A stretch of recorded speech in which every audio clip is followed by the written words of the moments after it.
हरे कृष्णा। तो सर्वप्रथम आज प्रातःकाल में सभी भक्तों का स्वागत है और विशेष रूप से मैं धन्यवाद देना चाहूँगा हमारे श्रीमान अनिरुद्ध प्रभु जी का।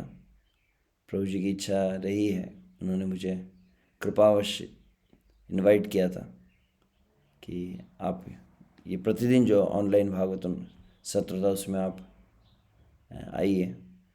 और इसके पहले भी शायद एक बार हुआ था, परंतु किसी कारणवश वो नहीं हो पाया।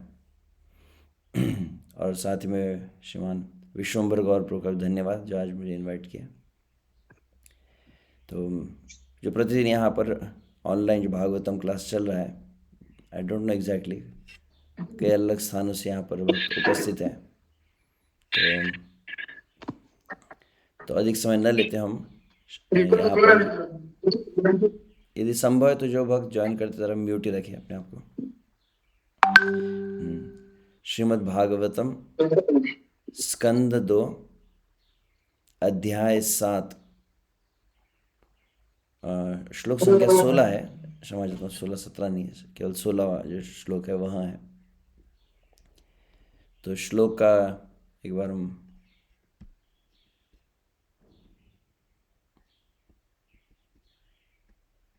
उच्चारण करेंगे।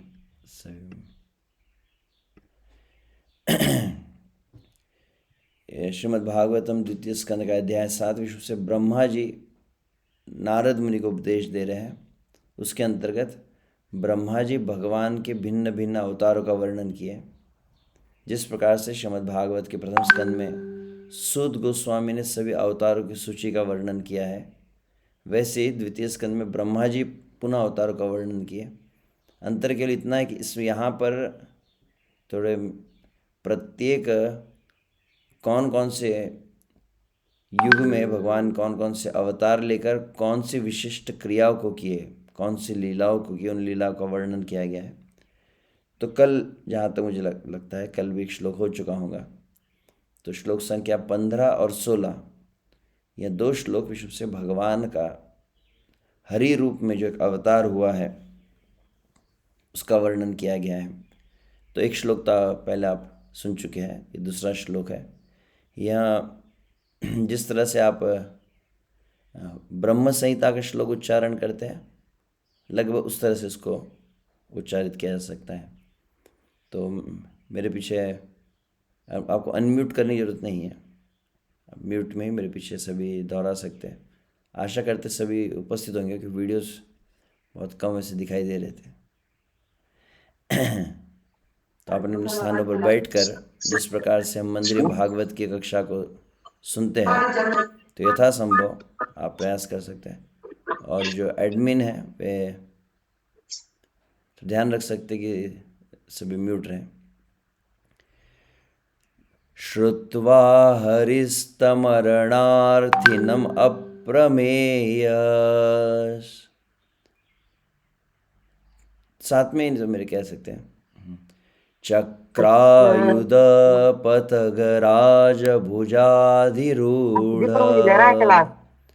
चक्रेण नक्रवदनं विनिपाट्य तस्मात् धस्ते प्रगृह्य भगवान कृपयोज्जहार।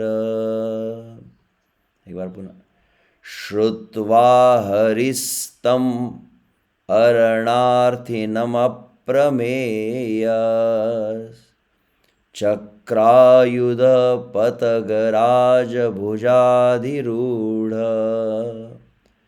चक्रेण नक्रवदनं विनिपाट्य तस्मात् धस्ते प्रगृह्य भगवान कृपयोज्जहार। एक बार फिर से, श्रुत्वा हरिस्तमरणार्थिनमप्रमेय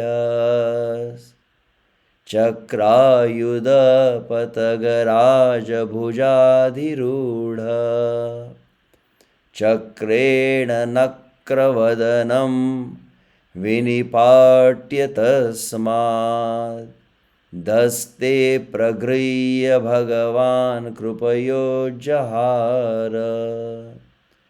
इस श्लोक का शब्दार्थ अनुवाद तात्पर्य कृष्ण कृपा श्रीमूर्ति अभय चरणारविंद भक्तिवेदांत स्वामी श्रील प्रभुपाद जी द्वारा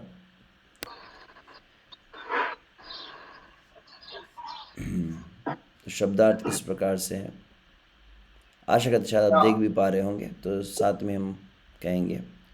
श्रुत्वा अर्थात सुनकर, हरि ही श्री भगवान ने, तम उसको, उसको मतलब गजेंद्र को, तो पिछले श्लोक में बताया गजेंद्र जो उस मगरमच्छ के चंगुल में फंस चुका था, अंत तो भगवान को उन्होंने पुकारा है।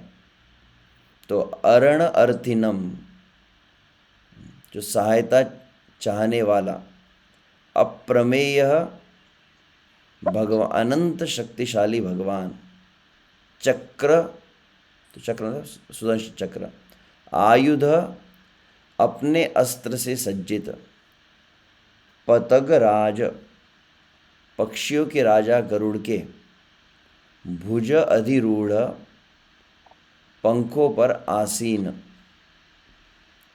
चक्रेण चक्र से, नक्र वदनम, नक्र वदनम मतलब, तो नक्र मतलब मगरमच्छ होता है, तो नक्र वदनम मतलब मगर के मुख को, विनिपाट्य दो खंड करके, तस्मात् मगर के मुख से, हस्ते हाथ में, प्रगृह्य सूंड पकड़कर, भगवान श्री भगवान ने कृपया अहेतु की कृपा से उज्जहार उद्धार किया। तो श्लोक का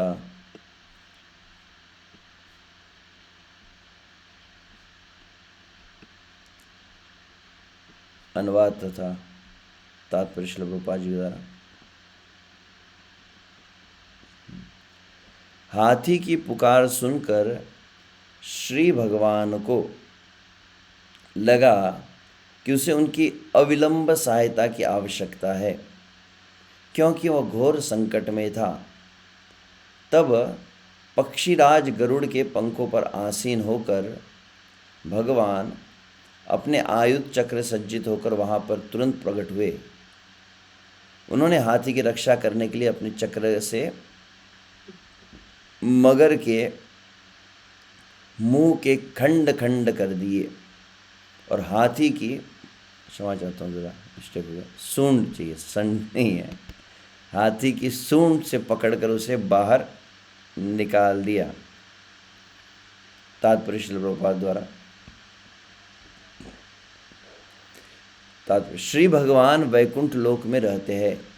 कोई यह नहीं अनुमान कर सकता कि यह लोक कितनी दूर स्थित है, किंतु ऐसा कहा जाता है कि यदि कोई वायुयान से या मन से उस लोक पर पहुंचना चाहे तो लाखों वर्षों तक यात्रा करने पर भी वहां नहीं पहुंच सकेगा। आधुनिक विज्ञानियों ने वायुयानों का आविष्कार किया है, किंतु वे भौतिक है, जबकि योगी मन रूपी यान से यात्रा करने का प्रयास करते हैं। ये योगी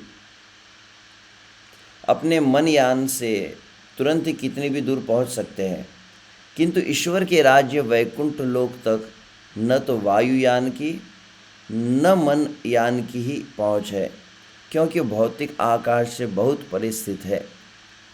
ऐसी स्थिति में भला हाथी की प्रार्थना उतनी दूर तक कैसे सुन पड़ी और भगवान तत्क्षण उस स्थान पर कैसे पहुंच गए। इंस्टेंट मतलब भगवान ने कैसे प्रार्थना को सुना, पहली बात, और दूसरा है कि भगवान पहुंच कैसे गए। मानव कल्पना से इन बातों की गणना संभव नहीं है। यह सब भगवान की अनंत शक्ति से ही संभव हो सका। इसलिए भगवान को यहाँ अप्रमेय कहा गया है, क्योंकि सर्वाधिक बुद्धिमान मनुष्य का मस्तिष्क भी गणित की गणना से उनकी शक्तियों की कल्पना नहीं कर सकता। भगवान इतनी दूरी से भी सुन सकते हैं, खा सकते हैं और एक पल के अंतराल में सभी स्थानों में एक साथ प्रकट हो सकते हैं। ऐसी है भगवान की सर्वशक्तिमत्ता। श्रील बहुत खूब। प्रभुपाद की जय।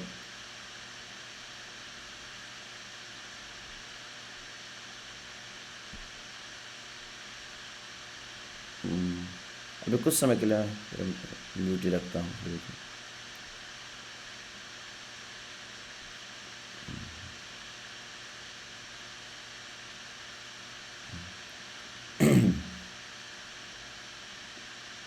तो एक बार पुनः श्लोक है। श्रुत्वा हरिस्तम अरणार्थिन प्रमेय चक्रायुध पतगराज भुजाधिरूढ़ चक्रेण नक्रवदनम विनिपाट्य तस्मात् हस्ते प्रगृह्य भगवान कृपयोज्जहार। तो सर्वप्रथम तो पहले प्रसन्नता हो रही यहाँ पर। जब मैंने देखा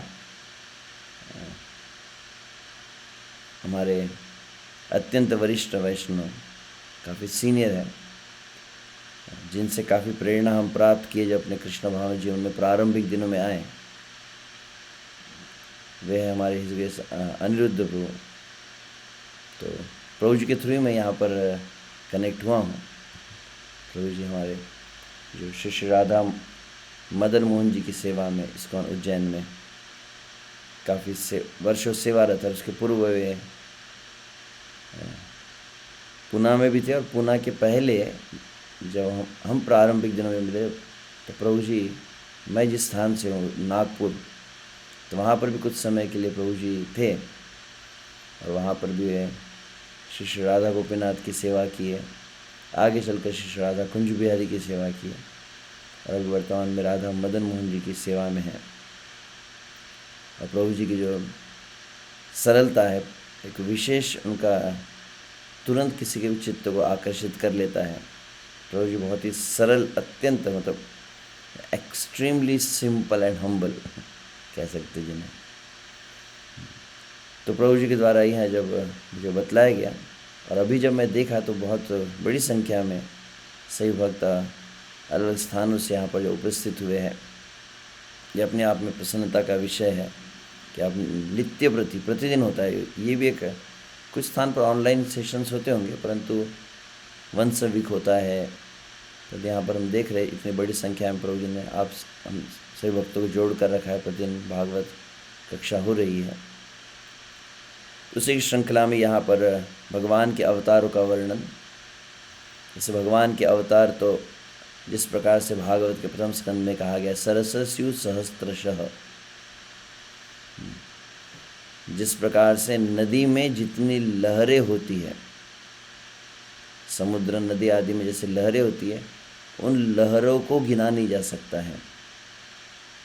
यहाँ तक कि एक स्थान पर वर्णन किया जाता है कि संपूर्ण पृथ्वी को यदि चूर्ण कर दिया जाए और उसके जितने कण बन जाते हैं, शायद उन कणों को गिना जा सकता है, परंतु भगवान कितने अवतार लेते इनको गिना नहीं जा सकता।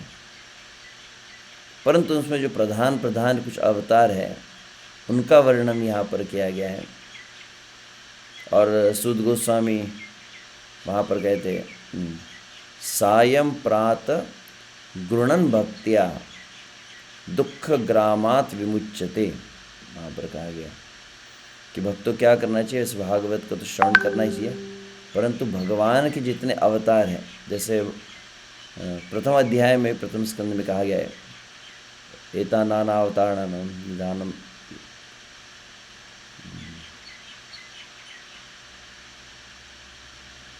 तन्न शुश्रूषमाणानाम अर्यस्य अंगानि वर्णितुम यस्य अवतारो भूतानाम क्षेमाय च भवाय च। जहाँ पर शौनकादि ऋषि ने कहा था कि भगवान के अवतारों का वर्णन कीजिए, तो वहाँ पर क्या कहा गया कि भगवान के अवतार कैसे हैं, तन्न शुश्रूषमाणानाम अर्यस्य अंगानि यस्य अवतारो भूतानाम क्षेमाय च भवाय च कहा गया, जो सभी जीवों का कल्याण करने के लिए आते हैं। और विश्व से दोनों बातें, जीव का कल्याण करते हैं और जीव को भगवान के प्रति भाव को प्रदान करते हैं। तो प्रथम अध्याय में इस बात को कहा गया, प्रथम स्कंद के, और तीसरे अध्याय में जो मैंने अभी शब्द कहा कि इन अवतारों को प्रतिदिन हमने कहना चाहिए, प्रतिदिन अवतारों के विषय में स्तुति आदि करनी चाहिए। जैसे बहुत प्रमुख आचार्य हुए हैं श्रील जयदेव गोस्वामी, उन्होंने स्तोत्र लिखा है जो दशावतार स्तोत्र कहलाता है। तो इन भगवान के अवतारों को भगवान के सम्मुख गाना चाहिए, भगवान के अवतारों का स्मरण करना चाहिए। और यदि कोई करते हैं तो उसका परिणाम क्या है, तो श्रुति फल में कहा गया है सायं प्रातः गृणन भक्त्या दुख ग्रामात् विमुच्यते। कहा गया सायं प्रातः मतलब संध्या में, प्रातःकाल, शाम, सुबह शाम, सुबह शाम भगवान के अवतारों को गाना चाहिए, सुनना चाहिए, और उसका परिणाम है कि दुख ग्रामात् विमुच्यते, मतलब दुख ग्रामात् कहा है, ग्राम मतलब गाँव ये कह सकते हैं, तो दुखों का गाँव कह सकते हैं। मतलब संसार में जो अपार असीम जो दुख हमको प्राप्त होते रहते हैं, इससे जीव मुक्त हो जाता है केवल भगवान के अवतारों के विषय में सुनने मात्र से। तो उन अवतारों में विशुद्ध से यहाँ पर जो वर्णन किया गया श्रीमद् भागवत के द्वितीय स्कंद में, यह जो भगवान श्री हरि का अवतार, इसी का वर्णन श्रीमद् भागवत के 8वें स्कंद में भी आता है, जहाँ पर भिन्न भिन्न मनवंतरों का वर्णन किया गया है, और अलग अलग मनवंतर के अनुसार अलग अलग अवतार होते हैं। जैसे मनवंतर अवतार, कुछ विशिष्ट मनवंतर में कुछ विशिष्ट कार्य करने के लिए भगवान अवतार लिए हैं। तो उसी के अंतर्गत जहाँ तक मुझे समझ श्रीमद्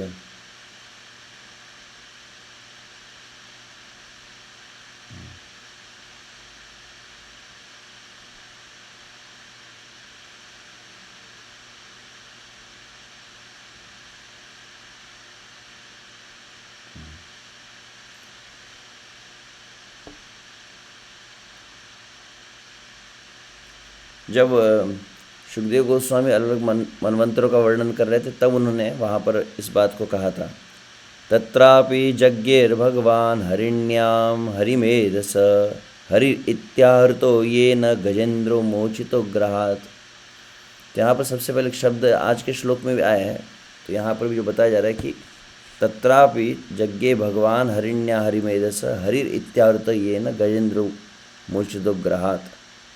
एक समय में एक मनवंतर में भगवान किस रूप में आए थे, हरि इस नाम से। हरि नाम तो कॉमन ही, परंतु उस अवतार में हरि क्यों कहा गया, क्योंकि उन्हें स्पेशल उनका जो एक्सक्लूसिव जॉब डिस्क्रिप्शन था वो कौन सा था, वो हरि शब्द को सार्थक करने वाला था।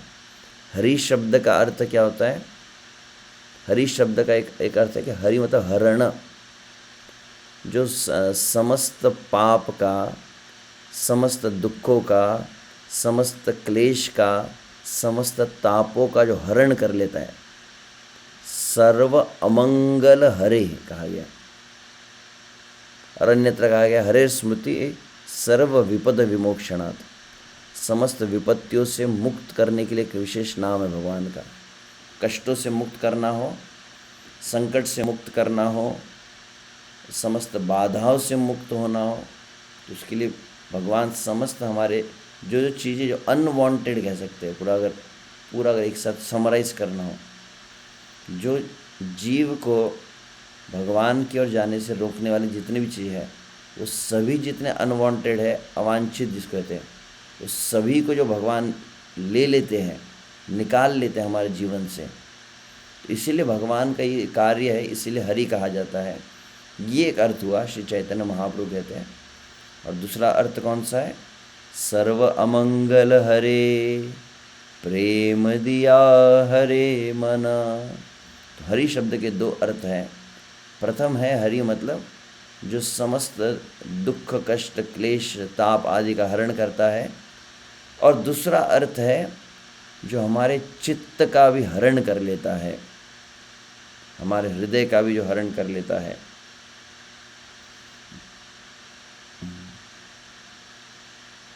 इसमें कहा गया है, ऐसे वो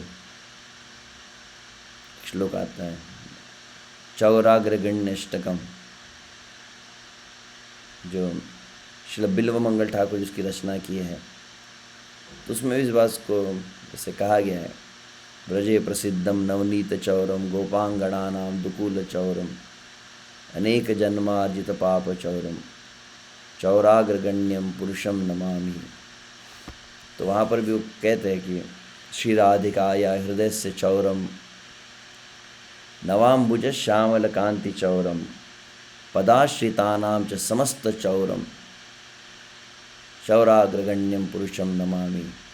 तो उन चोरों के सरदार को, चोर क्यों, कि वो हरण करते, क्या क्या हरण कर लेते हैं, तो व्रज में सबसे पहले माखन को चुराते हैं, गोपियों के वस्त्र का हरण करते हैं, अनेक जन्मों से अर्जित जो पाप का संचय है उसका हरण कर लेते हैं। श्री राधिकाया हृदय से चौरम, श्रीमती राधा रानी के हृदय का हरण करते हैं। नवाम्बुज श्यामल कांति चौरम, और नव अम्बुज श्यामल, हाँ तो अम्ब मतलब जल, तो अम्बुज मतलब बादल, और नव अम्बुज मतलब नव मेघ, तो नव अम्बुज कांति जिसे कहा गया श्यामल कांति। तो जो घनश्याम जो वर्ण है, तो बादलों के वर्ण का हरण करते हैं, और जो उन भगवान के चरण कमलों का पूर्ण रूपेण आश्रय लिए पदाश्रितानां च समस्त चौरम चौराग्रगण्यम पुरुषम नमामि। और जिनके आश्रित हो जाते हैं उनका सब कुछ हरण कर लेते हैं वो। और हरण करके करते क्या है, तो वहाँ पे कहा गया है अकिंचनीकृत्य पदाश्रितं य करोति भिक्षुं पथिगेहहीनं केनाप्यो भीषणचौर इदृक् दृष्टश्रुतो वा न मया कदा दृष्टो श्रुतो वा न जगत्त्रयेऽपि।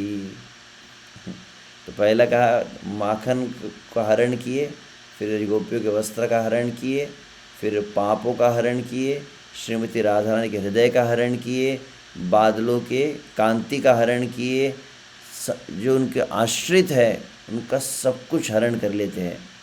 और सब कुछ हरण करके क्या करते हैं, अकिंचनीकृत्य पदाश्रितं यः करोति भिक्षुं पथिगेहहीनम्। तो क्या कहते हैं, अकिंचन कर देते हो। अकिंचन मतलब फिर भगवान को छोड़कर दुनिया में उनका कोई भी नहीं रहता। अकिंचनीकृत्य पदाश्रितम यह, उनके चरणों पर जो आश्रित जो हो गया उनको अकिंचन करके क्या करते, करोति भिक्षुम, शब्द थोड़ा डराने वाला है, करोति भिक्षुम मतलब को भिखारी बना देते एक तरह से। जैसे भागवत के दशम स्कंद भगवान के यस्याहम अनुग्रहणामि हरिष्ये तद्धनम सहित, तो हरि शब्द का एक अर्थ यह भी कि सब कुछ हरण कर लेते हैं। तो भागवत भगवान क्या कह रहे कृष्ण, कि जिस पर मैं पूर्ण कृपा करता हूँ, यस्य अहम अनुग्रहणामि, जिस पर मैं पूर्ण कृपा करता हूँ, हरिष्ये तद्धन, उसकी इस भौतिक जगत में जो कुछ संपत्ति हो, जिसको संपत्ति मानता हो, सब कुछ हरण करे, उसका धन है, उसका परिवार है। तो बिल्व मंगल ठाकुर कह रहे हैं कि अकिंचनीकृत्य पदाश्रितम यह करोति भिक्षुम, वो भिक्षुक बना देते हैं। और पथिगेहहीनम, समझा, 3-4 शब्द है। पहले का अकिंचन बना दिया, दूसरा क्या है कि भिक्षुक बना देते, भिखारी बना देते। पथि मतलब रास्ते पर ला देते उसको सीधा। गेहहीनम, धोबी का कुत्ता तो नहीं कहेंगे, भगवान का ही सेवक है, न घर का रहा न घाट का, वैसा हो गया। केनाप्यो भीषण चौर, इतना भयानक ही चौर है, दृष्टो श्रुतो ना जगत्त्रयेऽपि, तीनों लोक में इतना भयानक चोर के बारे में न तो कभी सुना है और न कभी देखा है इसको। और कोई ये गलती से क्या करे, इसके नाम का उच्चारण कर ले, यदि नामापि हरत्य शेषम गिरि प्रसारानपि पापराशिन आश्चर्य रूपो ननु चौर इद्रु दृष्टो श्रुतो वान मया कदापि। और ये जो व्यक्ति है, भगवान है, इनके नाम का कोई उच्चारण कर ले, यदि ये नामापि, यदि ये नाम का कोई उच्चारण कर ले तो क्या करते हैं वहाँ पर पुनः क्या, हरति अशेषम गिरिन प्रसारान अपि पाप राशिन। तो पाप राशि समझे, पाप राशि मतलब बहुत बड़ा एकदम अमाउंट में होता है ना।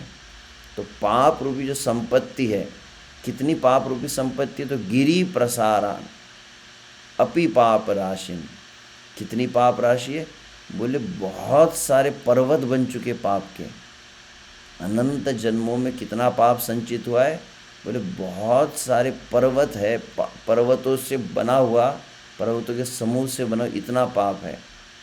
तो और तो पाप राशि कहा पहली बात, उसके साथ में कहा गिरी, गिरी मतलब पर्वत, और तीसरा वर्ड क्या ऐड किया है, अशेषान। अशेष मतलब अनलिमिटेड कह सकते हैं, कितने पर्वत होंगे। तो अशेषान गिरिन प्रसारान अपि पाप राशिन, कितना विचार करने वाला शब्द है। परंतु क्या करता है, कोई व्यक्ति इनके नाम का उच्चारण कर ले तो ये अनंत, जिनकी गिनती नहीं की जा सकते, इतने पापों के पर्वत का भी वो हरण कर लेते हैं। इसलिए भी उन्हें हरि कहा गया है। आश्चर्य रूपो ननु चौर इद्रु। अरे कभी सुना नहीं, कभी देखा नहीं, ऐसा कैसा ये चोर है, नाम लेते बराबर अनंत जन्मों का हमारा बैंक अकाउंट पूरा खाली कर दिया इसने। और ऐसा जो चोर है वो अंत तक आ गया कि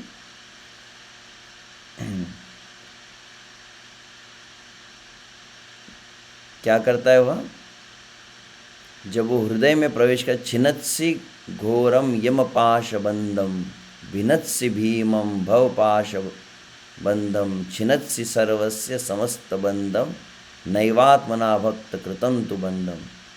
तो चोर को क्या किया, चोर को बांध दिया जाता है। तो बोले ये चोर बहुत एक्सपर्ट है, किस लिए, बोले सभी रस्सियों काट डालता है। कौन कौन सी रस्सियों काटता है ये चोर, तो पहली एक है छिन्नत्सि घोरम यमपाश बंधम। ये चोर हमारी रस्सियों काट देता है, कौन सी, बोले यमराज के पाश को काट डालता है। यमराज का पाश इसके ऊपर नहीं आ सकता जो इसके चक्कर में आ गया।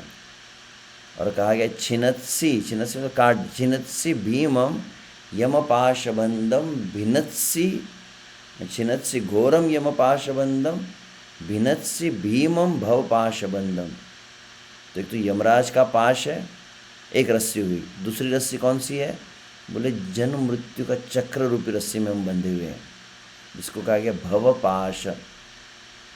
उस भवपाश से मुक्त कर देता है, यम के पाश को काट देता है। और छिन्नत्सि सर्वस्य समस्त बंधम, और बहुत सारे पाश है संसार में, कई प्रकार की आसक्तियाँ है, मोह है, कई चीज़ों से हम बंधे हुए संसार में।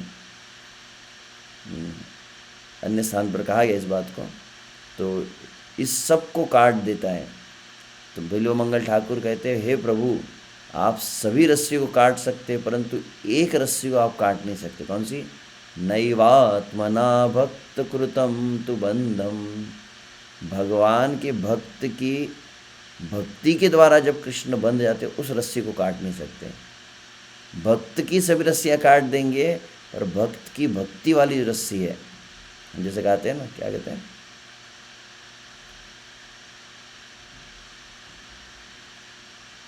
रुदंतम मुहुर्नेत्रम युग्म भृजंतम कराम्भोज युग्मेन सातंक नेत्रम मुहुश्वासकंप त्रिरेकाकंठ स्थितग्रैव दामोदरम भक्तिबद्धम। वहाँ पर भी कहा गया। तो जो यशोदा मैया के प्रेम से बंधे हुए हैं, तो ऐसे चोर को फिर वहाँ पर कहा गया वो क्या करता है, हृदय में प्रवेश कर लेता है। तो मेरा हृदय कैसा है, तो चोर को सजा दी जाती है। कैसी सजा दी जाती है, बोले चोर को जेल में बंद कर दिया जाता है। कैसा जेल होता है, एकदम काला पानी, जहाँ पर बिल्कुल अंधकार है, जहाँ हवा भी नहीं आती। तो चोरों को एकदम घने अंधकार में रहने की आदत होती है। तो बोले आपके लिए मैंने स्पेशल एक जेल बना के रखा है, उससे ज़्यादा अंधेरा कहीं पर भी नहीं है। कौन सा जेल है, मन मानसि तामस राशि घोरे, कारागृहे दुःखमये निबद्ध, लभस्व हे चौर हरे चिराय, स्वचौर्य दोषोचितम एव दंडम। तो मन मानस तामस राशि घोरे, तामस मतलब एकदम अंधकार, तो अंधकार नहीं तामस राशि, पहले कहा गया था पाप राशि शब्द, फिर कहते तामस राशि, बहुत अंधकार है, बहुत घना अंधकार है, वेरी डीप इग्नोरेंस जिसको कह सकते हैं। मन मानस तामस, तो कौन सा घना अंधकार में जेल है?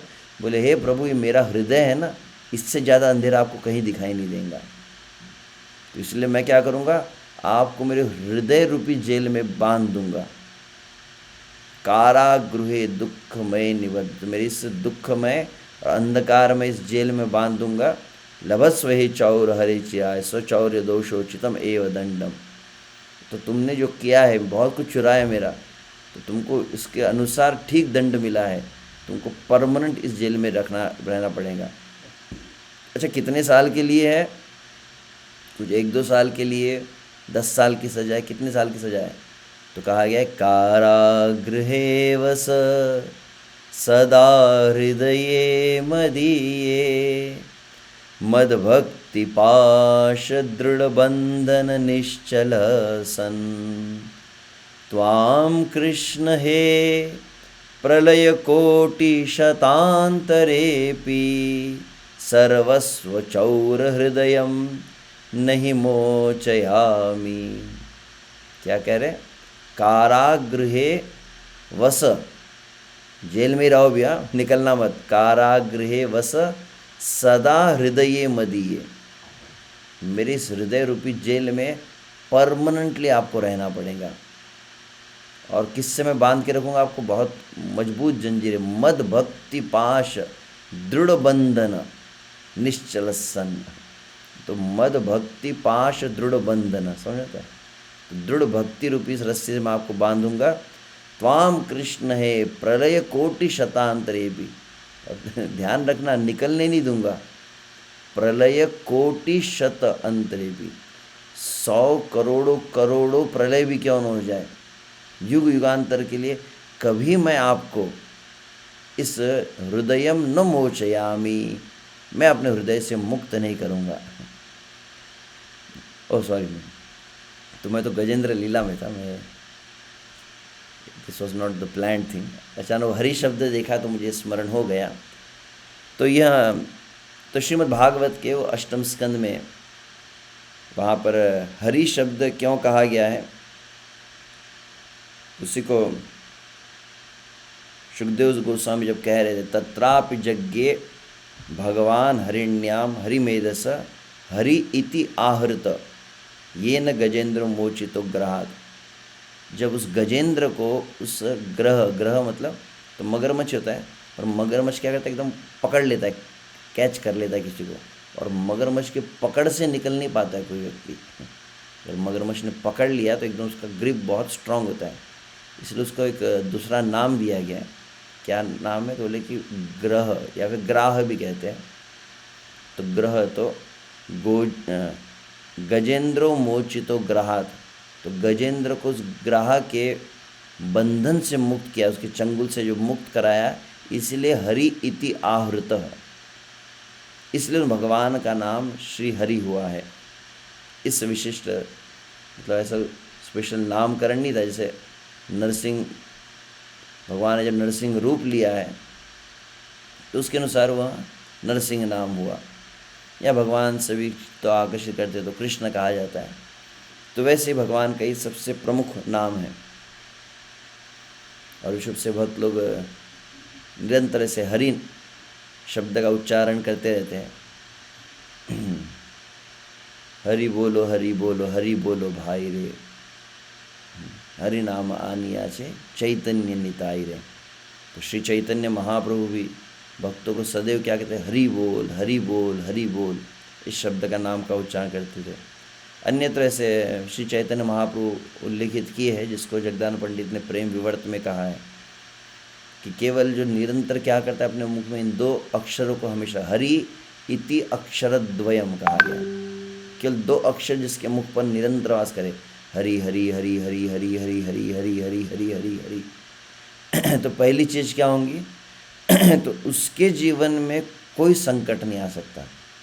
उसके जीवन के सभी संकटों का हरण, सभी विपदाओं का, समस्त बाधाओं का हरण हो जाता है केवल जिह्वा पर इन दो अक्षरों को रखने मात्र से। और इनको स्मरण किया जाए तो बोले, और हरि स्मृति सर्व विपद विमोक्षणात् कहा गया है। और वो साथ में वहाँ पर प्रेम विवर्त इस श्लोक में उद्धृत करता है, हरि यह दो अक्षर जब जिह्वा पर रहते हैं तो परिणाम क्या है? बोले साक्षात मुक्ति हाथ जोड़कर उसके समक्ष सदैव तत्पर होकर खड़ी हो जाती है। जिनके जिह्वा पर दो अक्षरों का वास होता है नित्य निरंतर। तो इसीलिए चैतन्य महाप्रभु शब्द क्या कहे? कीर्तनीय सदा हरि। तो मुझे तो ऐसे मेन टॉपिक पर कहना था, परंतु एक शब्द पर ही मैं कहने लगा। तो जो भी हो, तो श्रुत्वा हरिस्तमरणम अर्थि तम अरणार्थिनम अप्रमेय। तो प्रभुपाद जी की तात्पर्य में बहुत कुछ बातें हैं। अब क्या कहें, हमको थोड़ा डिटेल में कहने की आदत है, मुझे समराइज़ करके कहना था। तो ठीक है, तो श्रुत्वा, श्रुत्वा मतलब सुनकर ये बात कही गई है। तो आचार्य द्वारा टीका में इस बात को बतलाया गया है कि विशुद्ध से शब्द पहला क्या है? श्रुत्वा मतलब सुनने के बाद भगवान आए। हाथी की पुकार सुनकर श्री भगवान को लगा कि मतलब बहुत इमरजेंसी सिचुएशन है, तुरंत भगवान दौड़े, क्योंकि वो बहुत कठिन संकट में था, कहा गया, इसलिए।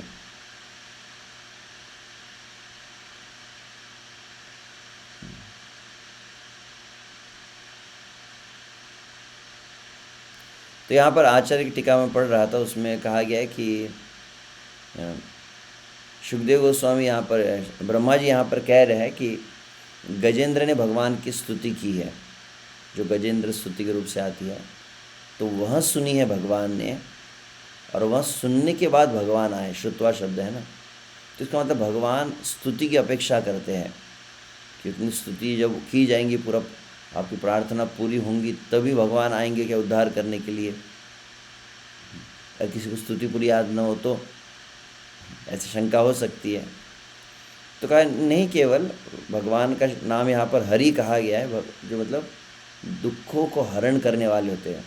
और विशुद्ध से इस संसार में तो आर्त है, भगवान श्री कृष्ण गीता में 4 प्रकार की श्रेणी में जो कहे हैं, आर्त, जिज्ञासु, अर्थार्थी, ज्ञानी च भर्तृषभ, उन चारों में गजेंद्र का उदाहरण किसके लिए दिया जाता है? आर्त के लिए। अर्थार्थी के लिए ध्रुव महाराज का उदाहरण है, और जिज्ञासु के लिए चतुष कुमार ना, हाँ नहीं, जिज्ञासु में शौनकादि,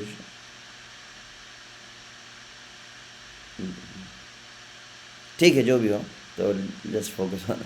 तो आर्त जो है मतलब इस संसार में जो बहुत दुख में है, क्लेश में है, संकट में, विपत्ति में, और उस अवस्था में भगवान को पुकारता है। तो हालांकि यह विशुद्ध भक्ति में नहीं है, अन्याभिलाषता शून्यम ज्ञान कर्मादि अनावृतम आनुकूल्यन कृष्णानुशीलनम भक्ति उत्तम, रूप गोस्वामी जहाँ पर कहे हैं। तो इस संसार की कोई कामना नहीं होनी चाहिए, संसार के सुख की प्राप्ति भी नहीं होनी चाहिए, और संसार के दुखों से निवृत्त होना यह भी कामना नहीं होनी चाहिए। परंतु फिर भी जैसा भी हो, इस संसार में वो चीज़ के लिए भी कोई आए तो उसको भी भगवान मतलब स्वीकार करते हैं।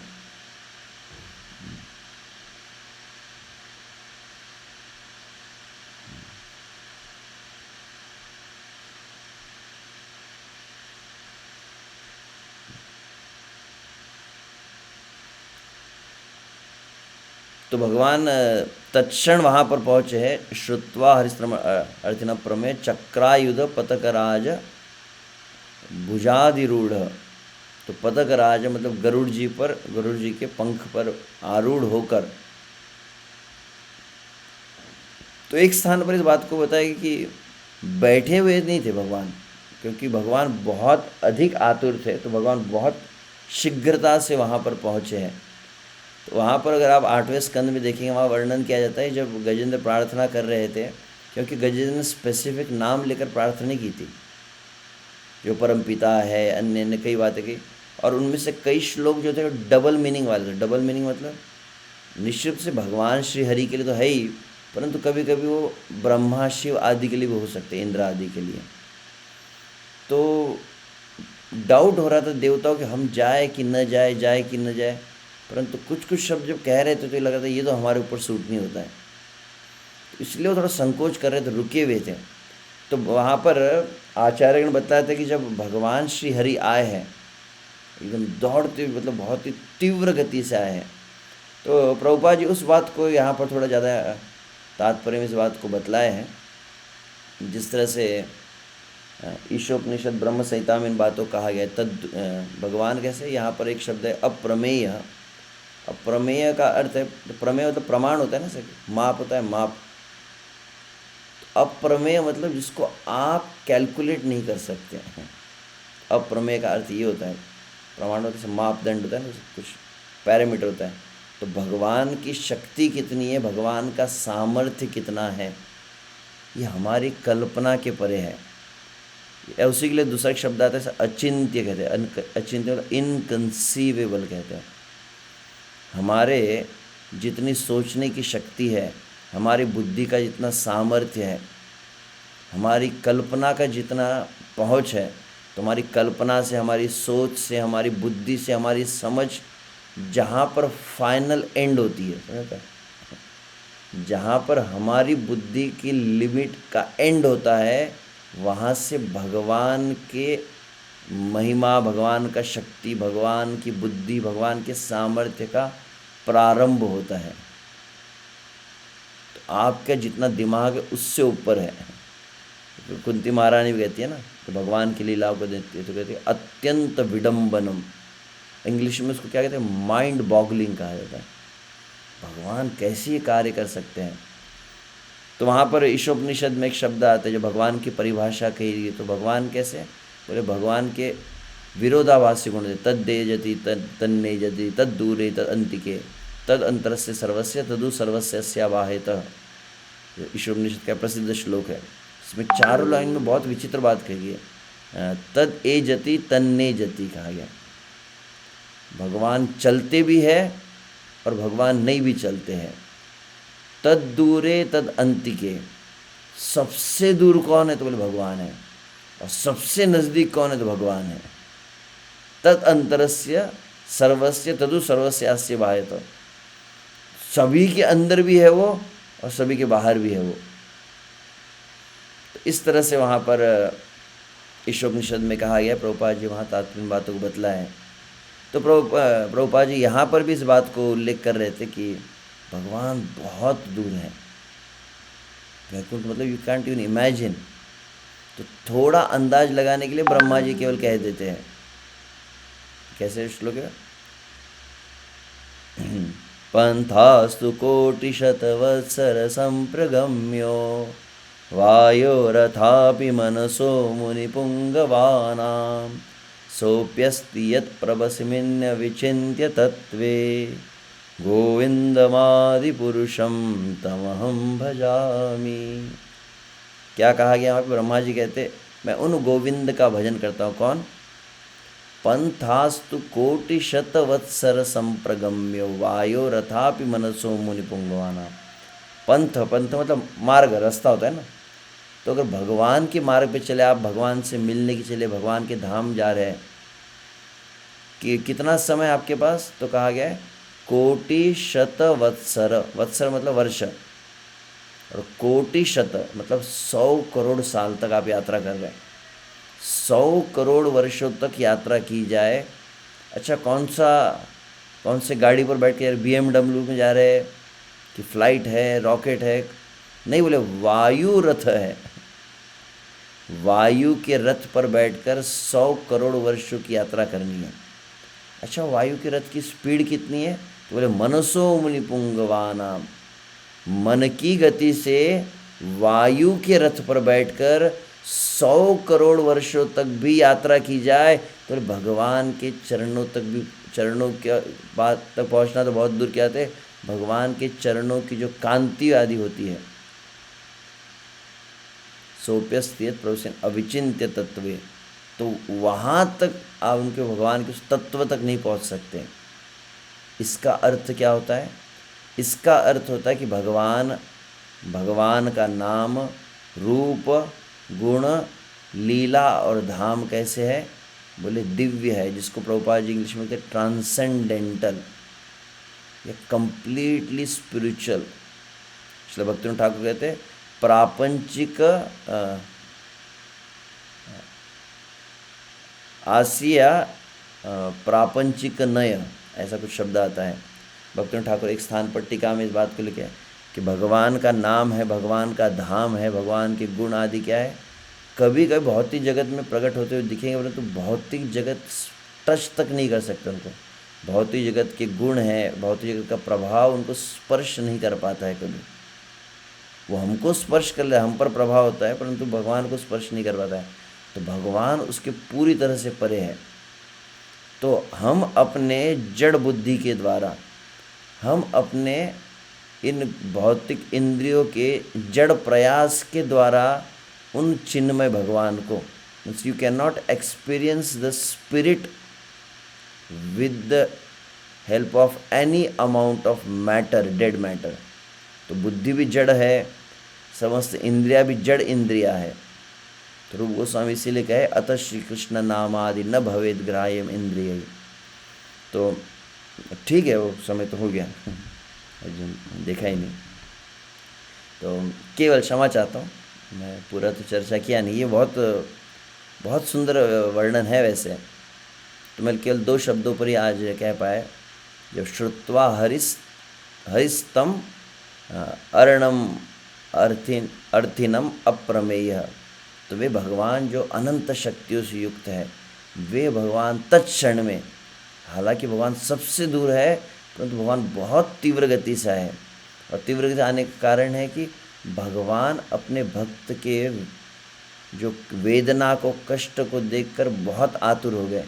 यहाँ तक बतलाया गया है कि जब भगवान जैसे पहुँचे, भगवान श्री वहाँ पहुँचे हैं, तो पहले से ऐसे मार्ग में, उस मार्ग में जिस मार्ग से भगवान आ रहे थे, उसी मार्ग में ब्रह्मा जी, शिव जी, इंद्र, समस्त देवगण थे, उन्होंने देख लिया भगवान आ रहे गरुड़ के ऊपर।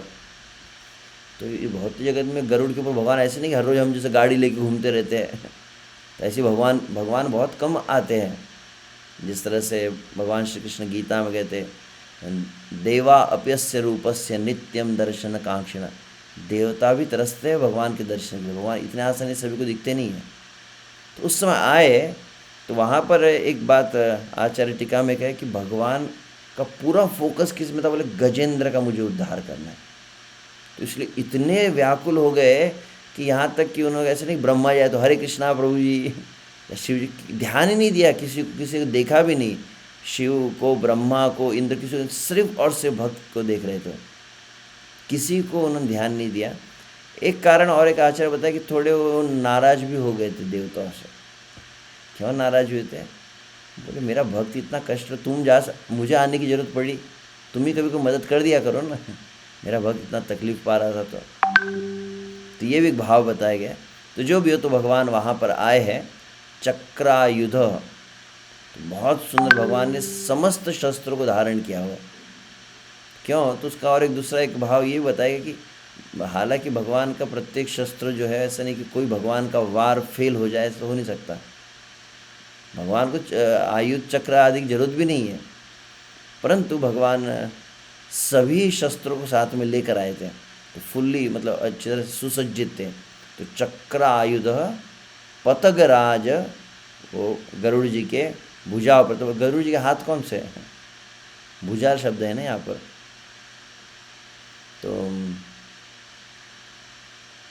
तो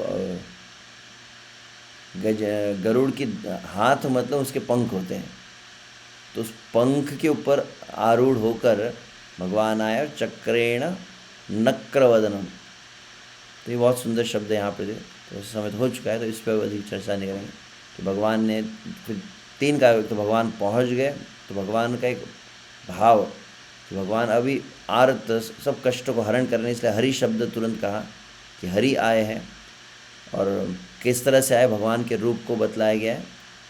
और फिर जब भगवान आए तो यहाँ, हालांकि यहाँ पर वर्णन नहीं है, परंतु भागवत के 8वें स्कंद में इस बात का वर्णन किया गया है कि जैसे ही देखा है गजेंद्र ने, तो गजेंद्र देख लिया कि भगवान आ गए मुझे बचाएंगे। तो इतना, हालांकि 1000 वर्ष युद्ध करके अब इसकी शक्ति चली गई थी, ऑलमोस्ट अब मरने वाला ही है, एकदम लाख सांस निकल रही है जैसे एकदम। ऐसी अवस्था में आपको कहा जाए कि आप थोड़ी रोज ही भक्ति कीजिए, हमारे तो हाथ में माला भी नहीं आएंगी, ऐसी अवस्था थी। परंतु उस अवस्था में 2 प्रमुख कार्य कौन से किए गजेंद्र ने? तुरंत वहाँ पर क्या किया, वो जो उसी सरोवर में जो कमल का पुष्प था, अपने भुजाओं में, वहाँ पर क्या है, भुजा मतलब कौन सी थी, तो गजेंद्र का हाथ कौन सा होता है, हाथी का हाथ, तो सूंड कोई हाथ की तरह वो फंक्शन करते हैं, इसलिए अपने अपने भुजाओं में क्या किया उसने, कमल लिया।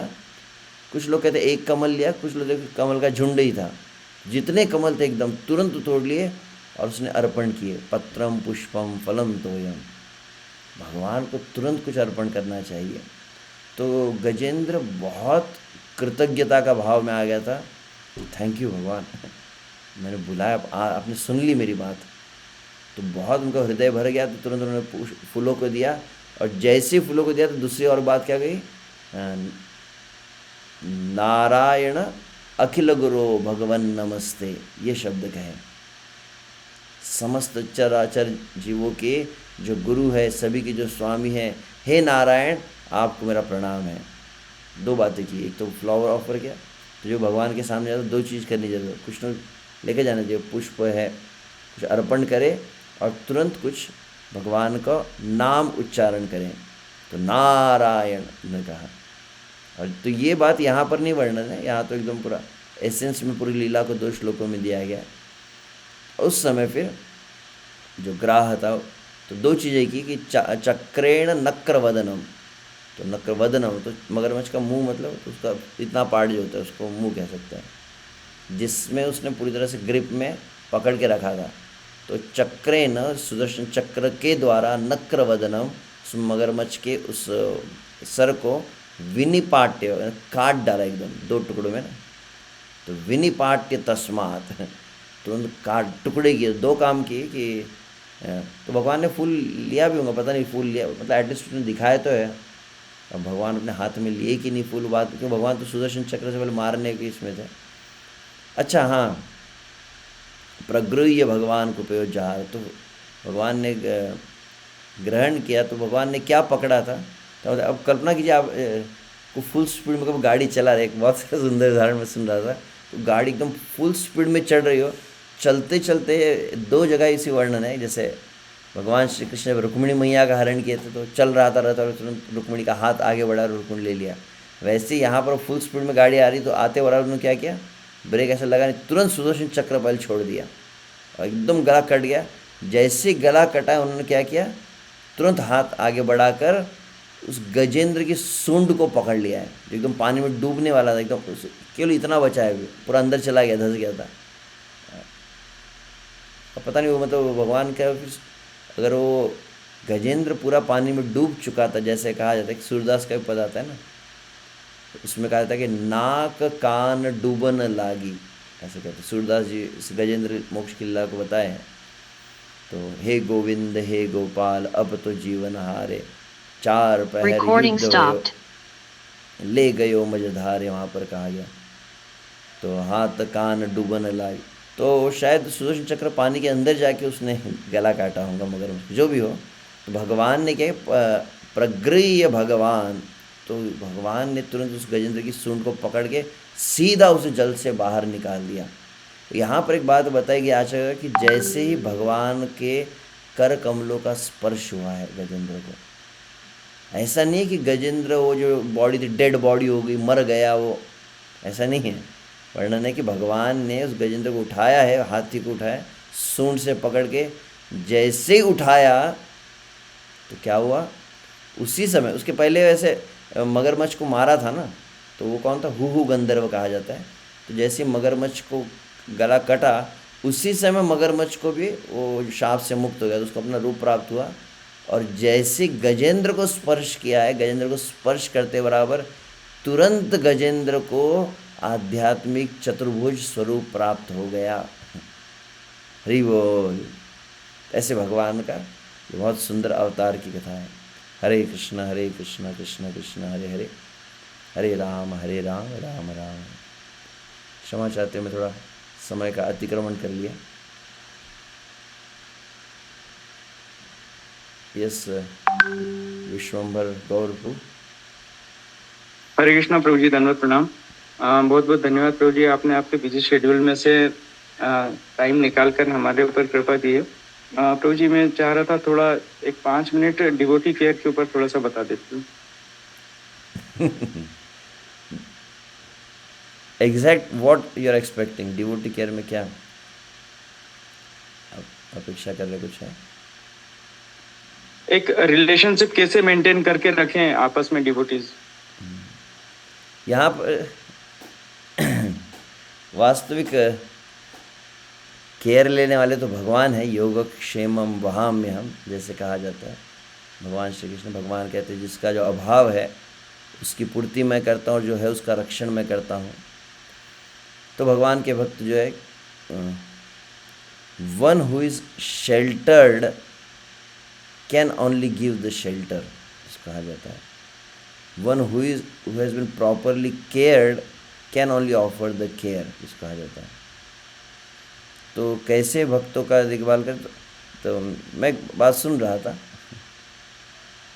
जो से हम जैसे मंदिर में ब्रह्मचारी रहते, तो ब्रह्मचारी के लिए बात कही जाती है। अच्छा ब्रह्मचारी कौन बन सकता है? तो बोले जिसको अपने घर में बहुत अच्छा प्रेम मिला हो, माता पिता का प्रेम, भाई बहनों का प्रेम जिनको मिला है, तो वो ब्रह्मचारी अच्छा बनता है, क्योंकि वो फिर भगवान को प्रेम अच्छे से कर पाता है। और जिसको अगर थोड़ा साइकोलॉजिकल कभी कभी इम्बैलेंस हो जाता है ना, बचपन में माँ का प्रेम नहीं मिला, पिता का नहीं मिला। आजकल जैसे होता है कई बार, आजकल के माता पिता तो हम विदेशों में देखते हैं इन बातों को, भारत से बाहर भी, भारत में धीरे धीरे, कि माँ भी काम पर चले जाती है, पिता भी काम पर चले जाते हैं। तो क्या होता है उस समय, फिर वो बच्चा जो है उसको फिर कहीं केयर टेकर के पास छोड़ दिया जाता है। तो ऐसे बच्चों का सही प्रकार से संस्कार नहीं मिल पाते, उसको पर्याप्त सही जो प्रेम चाहिए वो मिलता नहीं है। तो वो फिर थोड़ा विक्षिप्त जैसा पैदा होता है, कहा जाता है। तो सॉरी है, तो प्रभु जी पूछ रहे डिवोटी केयर के बारे में। तो जिस प्रकार से चाणक्य पंडित कहते लालयत पंचवर्षानि दशवर्षानि ताड़ेत प्राप्ते तो षोडशे वर्षे पुत्र मित्र आचरित। तो ये जिस प्रकार एक माता पिता अपने नन्हे शिशु का देखभाल करती है, या एक माली जब एक बीज बोता है तो एक पौधा निकलता है, उस पौधे का जैसे देखभाल करता है, उसी प्रकार से अनंत जन्मों में भटकने के बाद कोई जीव जब भगवान के पास आए तो उसको बहुत अच्छी तरह से देखभाल करनी चाहिए, क्योंकि इसको केयर कहा गया है। तो केयर में बहुत कुछ बातें हैं, परंतु सबसे प्रमुख पहली बात जो है कि कौन सी केयर ली जाए, तो उनको कृष्ण भावना प्रदान की जाए। We should take care that they are properly nourished, जिसको कहा जाता है, आध्यात्मिक रूप से उनका पोषण हो। ये सबसे प्रमुख केयर है, क्योंकि संसार में देखते हैं, अब मतलब किसी का नाम नहीं है, ऐसे मान लीजिए हमारे माननीय प्रधानमंत्री नरेंद्र मोदी भी वो कहते हैं कि अधिक से अधिक सुविधाएं प्रदान करेंगे, तो डिजिटल इंडिया कर रहे हैं, तो ये फैसिलिटी वो फैसिलिटी। परंतु जो श्रील भक्ति सिद्धांत सरस्वती महाराज के शब्द में कहा जाता है कि संसार में अभाव किसका है? बोले कृष्ण भावना का अभाव है, बाकी वस्तु का अभाव नहीं है।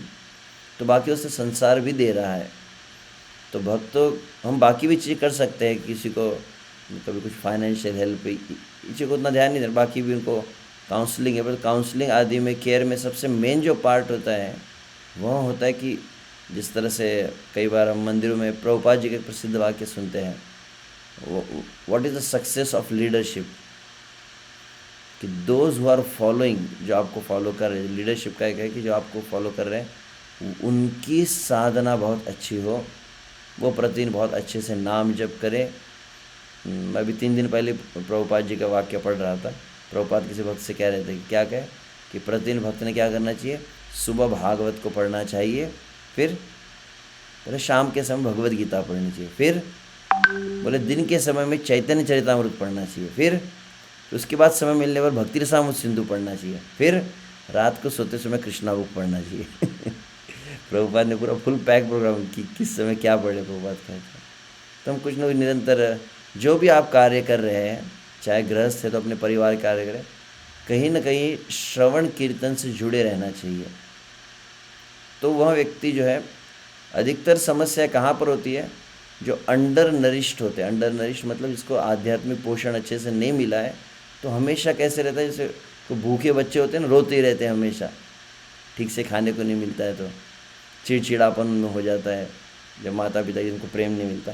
तो वैसे ही जो लोग कंप्लेंट्स करते हैं या जो भी निगेटिविटी, उसका मूल कारण होता है कि उनका नरिशमेंट है। तो और भी कई एस्पेक्ट्स हो सकते हैं, ये पूरा अलग सेमिनार है, डिवोटी केयर सेमिनार, उसमें डिटेल में नहीं जाऊँगा। तो फर्स्ट पार्टी में अभी कह रहा हूँ कि spiritual care is the first thing, then there is a emotional care और मेंटल केयर जिसे कहा जाता है। हेल्थ केयर भी है कि उनका थोड़ा को तबीयत भी पूछ ली, कैसी तबीयत है, यह चीज़ों को भी ध्यान दिया जा सकता है। ठीक है। तो भी कुछ भक्तों के प्रश्न हैं तो उनको ले सकते हैं अभी। जैसा आप आदेश करें। ललितनाथ प्रभु जी।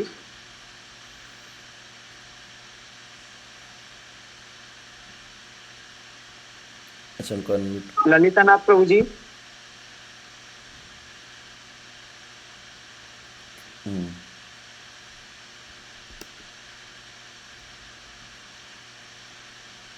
हरे कृष्णा प्रभु जी, दंडवत प्रणाम।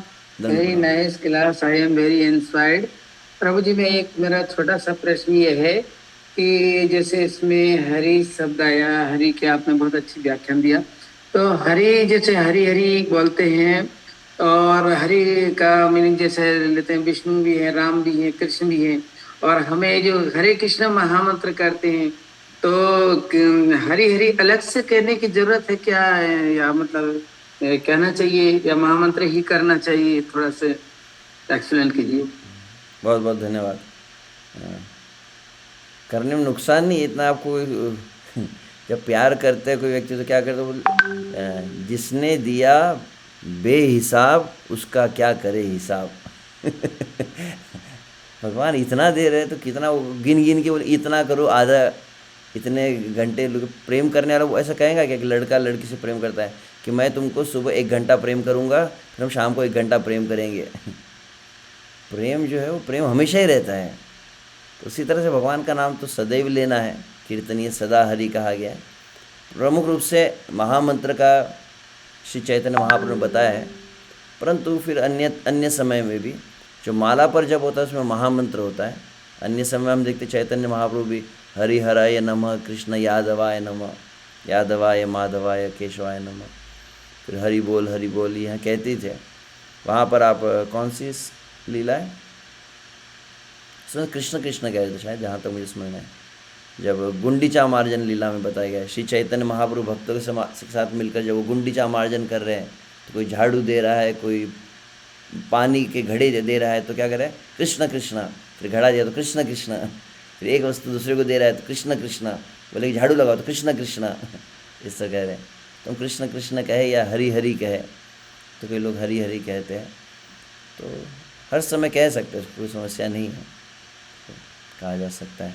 महामंत्र के अंतर्गत जो वैसे हम हरे कृष्ण महामंत्र, इसके दोनों भी अर्थ आते हैं। जो मुख्य रूप से प्रभुपाद जी जो महामंत्र सिखलाए है और अन्य आचार्य टीकाओं में जो महामंत्र के अर्थ है, उसमें हरे कृष्ण महामंत्र में जो हरे है उसका अर्थ जो गौड़ीय वैष्णव आचरण दिया है वो श्रीमती राधा रानी है। तो हरि मतलब जो सबका हरण कर लेते हैं, सबके पापों का सब कुछ हरण कर लेते, अमंगल का हरण कर लेते, और उन हरि का जो हरण कर लेती है वो है हरा। तो हरि का हरण करने वाली है, इसलिए राधा का एक नाम हो गया हरा। तो राधा को हरा क्यों कहते? क्योंकि वो हरि का भी हरण कर लिया, हरि के चित्त को भी। हरि सबके चित्त का हरण करते हैं और हरि के चित्त का हरण श्रीमती राधा रानी करती है, इसलिए उसको हरा कहा गया है। तो हम जब महामंत्र के तो हरा का संबोधन में हरे हो जाता है, वैसे हरि का संबोधन में भी हरे ही होता है, दोनों में हरे होता है। तो कुछ अन्य जो पुराणों में कभी कभी कुछ मंत्रों का अर्थ दिया, उसमें हरे कृष्ण महामंत्र में हरे को हरि भी कहा गया है, परंतु गौड़ी वैष्णव आचार्य जो टीका की है उसमें हरे में हरा आता है उसका अर्थ, इसलिए हम दोनों को कह सकते हैं, कोई आपत्ति नहीं। यस। श्री नरसिंहदेव प्रभु जी।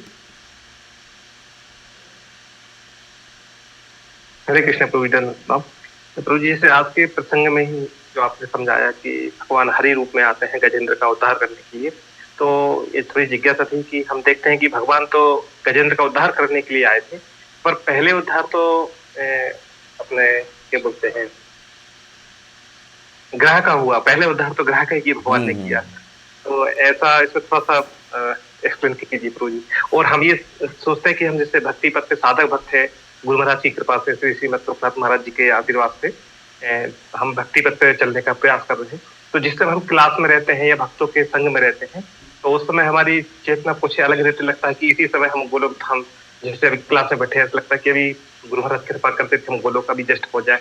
जैसे हम क्लास से बाहर आते हैं, मटेरियल वर्ल्ड में प्रवेश करते हैं, तो उस समय हमारी वो चेतना निरंतर कंटिन्यू कैसे बनी रहे, इस पे थोड़ा सा कह डालिए। धन्यवाद। आपने 2 प्रश्न पूछे। जी प्रभु जी। पहला क्या था? कि भगवान जब गजेंद्र का उद्धार करने के लिए आए थे, तो पहले मतलब ग्रह का उद्धार, पहले तो ग्रह का उद्धार ही होना। एक करके। ठाकुर वैष्णव पद अवनीर संपद, सुनो भाई हैया एक मन। श्री नरोत्तम दास ठाकुर कहे, आप और भगवान का भजन करेंगे तो आपका उद्धार होने में शायद डिले हो सकता है, परंतु भगवान के भक्तों के चरणों को पकड़ के रखेंगे तो बोले पहले नंबर लग जाएंगे। तो भाव ये कहा गया है कि क्योंकि उसने गजेंद्र के चरण, जो भगवान की स्तुति कर रहा है उसके चरण पकड़ के रखे हैं। तो ये एक भाव है जो भी हो। वो पता नहीं हु गंधर्व जो थे वो भगवान के धाम गए कि नहीं, शाप से मुक्त, ये वर्णन है आपका, चेक करना पड़ेगा, मुझे स्मरण नहीं। और दूसरा प्रश्न था कि जिस समय हम क्लास में रहते हैं या भक्तों के नित्य संग में रहते हैं, तो उस समय हमारी इसको डिटेल में मैं ज़्यादा नहीं कहूँगा। वैसे भगवान श्री चैतन्य महाप्रभु जब दक्षिण भारत यात्रा गए, कुर्म क्षेत्र में ब्राह्मण मिले, ब्राह्मण ने अपने घर में आमंत्रित करके श्री चैतन्य महाप्रभु के चरणों को धोया, चैतन्य महाप्रभु की कृपा प्राप्त की, उनको दिव्य प्रेम आदि का अनुभव हुआ है। जैसे श्री चैतन्य महाप्रभु जाने लगे तो रोने लगे, वो बोले प्रभु जी, हे महाप्रभु जो आपके साथ थे तो बोले कि मुझे बहुत अच्छा लग रहा था, अब आप छोड़ के चले जाएंगे तो क्या होगा? बोले मोह माया में फिर से फंस जाऊंगा मैं। तो क्या करना चाहिए कि सब कुछ छोड़ो और जाके मंदिर में भर्ती हो जाओ। क्या ये सोल्यूशन है? तो वहाँ पे चैतन्य महाप्रभु ने सोल्यूशन दिया है। प्रभु कहे ऐसी बात कभू ना कहिबो, गृहे रही कृष्ण नाम निरंतर लइबो, आमार आज्ञा हैया तार ए देश, जारे देख तारे कह कृष्ण उपदेश। तो ये 2 बातें अगर आप अपने जीवन में रखेंगे, देन कबू ना बाधिबे तोमार विषय तरंग। भगवान श्री चैतन्य महाप्रभु कहे वहाँ पे, और क्या लाइन है? कबू ना बाधिबे तोमा विषय तरंग, अचिरात पावे मोरा संग। ऐसा बोलते हैं कि 2 बातें के 2 रिजल्ट्स मिलेंगे। संसार के विषयों की तरंगे आपको डिस्टर्ब नहीं करेंगी, और दूसरी बात है बहुत ही कम समय में श्री कृष्ण के चरणों की प्राप्ति होगी। कौन सी 2 बातें हैं? तो प्रभु कहे ऐसी बात कबू ना कही वो, ये ऐसी बात नहीं बोलना कि हम घर छोड़ देंगे, गृहे रही। कलयुग में अब ये लाइन सबको अच्छी लगेंगी, वाह वाह, ये श्लोक कौन सा बताइए हमको, हम लिख कर दीवार पे रख लेंगे। भगवान ने कहा है घर पे रहो परंतु घर पे कब रहना है? घर पे 2 कंडीशन दी है, गृहे रही कृष्ण नाम निरंतर लइबो। पहली चीज़ है कि जैसे आपकी सांस चल रही है ऐसे नाम का अभ्यास करना पड़ेगा। खाईते शुईते जथा तथा नाम लय, देश काल नियम नाही सर्व सिद्धि होय। जैसे चैतन्य महाप्रभु कहे, खाते समय, सोते समय, उठते समय, बैठते समय जैसी श्वास चलती है ऐसे नाम का अभ्यास करना चाहिए। सुबह के समय में नाम जब क्यों इतना जोर दिया जाता है, 16 राउंड्स क्यों कहा गया है? सुबह के समय, जैसे कल ही मैं बता रहा था कि 2 दिन पहले यहाँ पर किसी भक्त को, जैसे गीला सीमेंट होता है ना, गीले सीमेंट पर आपने अगर पैर रख दिया तो बोले उस पर एकदम डीप इम्प्रेशन बन जाता है। तो सुबह के समय आपकी चेतना कैसी होती है? बोले गीले सीमेंट की जैसी होती है। जो आप सुबह उठते बराबर बोलते हैं वो पूरे दिन उसका प्रभाव रहता है। तो आपका अच्छे से अगर नाम जप हुआ है सुबह, कैसे पता चलेगा? क्या सर्टिफिकेट है? आपकी 16 माला जब अच्छे से हुआ कैसे पता चलेगा? बोले संख्या या ही असंख्यता। अच्छे से अगर नाम जप हुआ है उसका एक रिजल्ट रहेगा, पूरा दिन आपके दिमाग में मंत्र घूमते रहेंगे, हरे कृष्णा आप गाते रहेंगे, गुनगुनाते रहेंगे। समझना कि अच्छे से उस दिन मंत्र पकड़ में आ गया। जिस दिन मंत्र सुबह पकड़ में आता है ना, पूरा दिन मंत्र साथ में रहता भी है। मतलब अच्छे से जो 16 माला करेंगे तो 16 माला के बाद क्या होगा, उसके बाद भी भगवान की माला करते रहेगा, जप करते हैं। अगर निरपराध हो गया उसका जप, निरपराध होने का एक लक्षण रहेगा कि पूरा दिन उसका नाम चलता है। अब हर समय नाम जप करना है तो फिर कोई गृहस्थ भक्त कहते हैं प्रभु जी हम तो संसार में रहते हैं, लोगों के साथ बातचीत करनी पड़ती है, व्यवहार करना पड़ता है, बिजनेस है, दुकान है, तो फिर घर में लोगों से बात करना है, रिश्तेदारों से, समाज में बातचीत करनी पड़ती है, तो क्या करें? तो बोले सोल्यूशन नंबर 2, जब व्यवहार में नहीं है तब नाम चलना चाहिए, और व्यवहार में आए तो जारे देख तारे कह कृष्ण उपदेश। आपको हर संबंध में, हर व्यवहार में क्या करना है? हाय हेलो छोड़ो, हरे कृष्ण बोलो। हर किसी को कृष्ण कुछ ना कुछ तो बोलना चाहिए। कुछ भगवान के बारे में, गीता का एक श्लोक ही बता दो, कुछ भगवान के बारे में बोला, आप भक्ति करो, हरि नाम ही सार है, आप भगवान का प्रसाद लो, कुछ ना कुछ कहना चाहिए जिससे भी आप कुछ बात करते। प्योर मटेरियलिस्टिक बात नहीं होनी चाहिए, शर्म नहीं करनी, संकोच नहीं करनी चाहिए। लोग तो आजकल टोपी पहनने वाले, क्या कहे, कहीं विषयांतर हो जाएंगे, टोपी पहनने वाले शर्म नहीं करते, रास्ते पर बैठकर भी वो नमाज़ पढ़ने लगते हैं। हम अपना तिलक छुपा रहे हैं, कई चीज़ें करने लगते हैं। तो बोलना चाहिए, खुलकर बोलना चाहिए। अभी तो कृष्ण के विषय में, गीता, भागवत, रामायण के बारे में बोलना चाहिए। तो ये 2 करेंगे तो क्या होगा?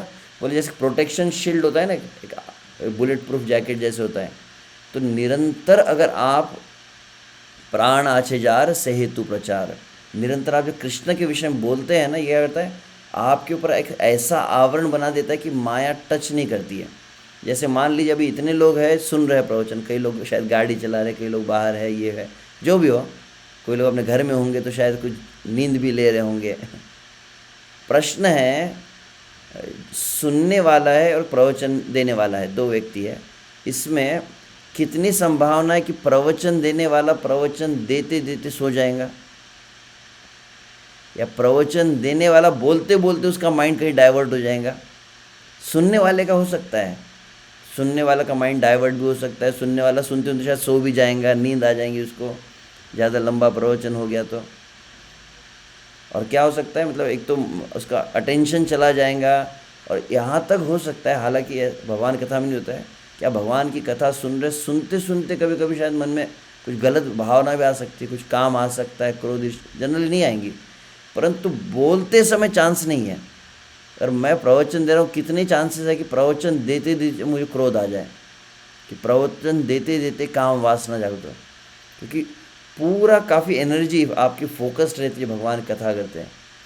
तो भगवान के विषय में बोलना जितना आपके भाव को शुद्ध रखता है उतना कोई नहीं रखता है। तो इसलिए इन 2 कार्यों को करना चाहिए। अगर आपको तो कथा को सिर्फ कथा के समय तक ही नहीं रखना चाहिए, भगवान के नाम और भगवान कथा को, उसके बाद भी। जिस तरह से जब गोकर्ण ने कथा सुनाई तो वहाँ पर भगवान के जो दूत आए थे, विष्णु दूत आए थे, उन्होंने क्या कहा? श्रवणम तु कृतम सर्व न तथा मननम कृतम। सुना सबने है, परंतु किसी ने भी मतलब मनन नहीं किया। तो सुनने के बाद में उसको आज क्या क्या सुना, कौन कौन सी बातें सुनी, और वो बातों को फिर और 4 लोग बताने चाहिए हमने क्या सुना है। तो सुनना चाहिए, उसकी चर्चा होनी चाहिए, बोधयंत परस्परम। इस तरह से अगर रहे तो फिर हमारे जीवन में संभावना कम है कि हम संसार के माया के प्रभाव में आएंगे। ठीक है, हरे कृष्णा।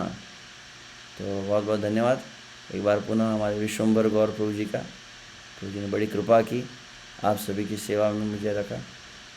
जाने अनजाने में कुछ मुझसे त्रुटि हुई हो तो अब एक नया भक्त समझ कर क्षमा कर दे, और कुछ अगर आपको लाभ हुआ तो निश्चित रूप से वह श्रील प्रभुपाद और अन्य वैष्णव की कृपा से कुछ हम सुन पाए यहाँ पर। हरे कृष्णा। ग्रंथराज श्रीमद् भागवतम की जय, जगत गुरु श्रील प्रभुपाद की जय, अनंत कोटि वैष्णव वृंद की जय। पिताय गौर प्रेमानंदे। हरे हरे। हरे कृष्णा। बहुत बहुत धन्यवाद प्रभु जी, जो आपने आपका अमूल्य समय हम लोगों के लिए निकाला। हरे कृष्णा। इस्कॉन नामट्य संघ उज्जैन आपके लिए बहुत आभारी है प्रभु। हरे कृष्ण। धन्यवाद। हरे कृष्ण।